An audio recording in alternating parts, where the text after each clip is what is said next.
Hadien kalap mid election jit nong Thawan cha yeng dorbar Thawan ka jala Meghalaya kensanu mendirang ba ka jala Assam Himanta biswa serma ulak tien bat kampat ba menta ba ka snong Mukroh ha ka bala ja ka jingjia se diap sangut ki nong snong ha ki bor bat bor para klau ka Assam men ha ka step kar puat rep nai weng araja arpuar ka hap ha ka jingpai ka West Karbi Anglong district jong ka jala Assam kani ke jingkam Himanta kalapau leng ba ke jubab haktin Assamese ya ke jingkli bala kli do melie ke BJP na dipu ubidia sing engleng ubala ku atip ya ke Mukroh kahap ka Assam ni Meghalaya ha ka dorbar mangtengka ka yeng dorbar Thawan ke jela Assam ha ka khatlai trik leber arjar ulai usar ma ha ki por ki bladep ulaong ba ka snong Mukroh ka dei ha Meghalaya bat ha ka jelang kenhun menteri ke sarkar Assam ha ka apply trik na weng araja arpu aru udang pen scam ya ta swa ba ka sarkar Assam kan benjur ban pha tokit CBI ya ka tei ka jingjia haba jubab kat kum ka kaipot no Department of Police border Himanta ulaong baki runar na Meghalaya ki lapniap yo wei pulit para khlau ka Assam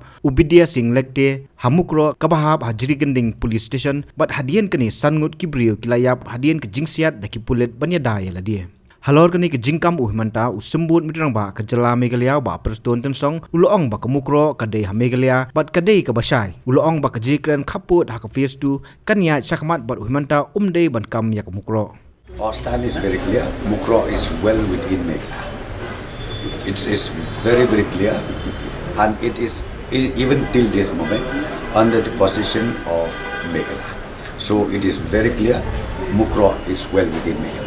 I don't know why the such statement made by the Honorable Chief Minister of Assam, because now we are in the process of stepping into the second phase of talk. I personally feel he should not say that. It is very unfortunate if he would have made the statement inside the house. But let me tell you one more thing, and very clearly, that Mukroh area falls under Meghalaya. Will you be registering a protest letter to Assam, sending a letter? Not necessarily, because the talk will start again. The talk will start again, so just wait for that. Yeah, we will walk out because our priority is has to be initiated now. We have already made it very clear to the people of the state that the second phase of talk will start very soon, so we will walk it out accordingly.